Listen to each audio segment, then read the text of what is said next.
Date types in Systemverilog. All the data types in Verilog are valid in Systemverilog. Apart from that, SV added string type and user-defined data types to it. The keyword logic is a Systemverilog-specific keyword, and it will simplify few restriction in Verilog related to the data type allowed in different coding blocks like always and assign. You can simply declare all variables as logic and the compiler will take care of treating them as register or wire type, according to the code written.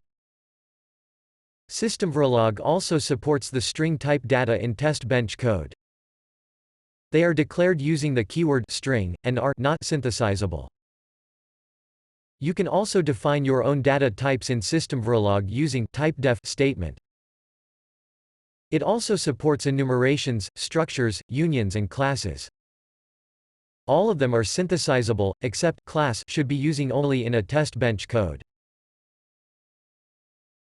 Here is a table showing the Systemverilog keywords that declares integer type variables, and their state and width.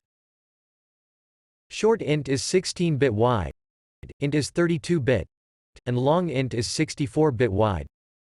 Short int, long int, byte, and bit type variable are two state variables.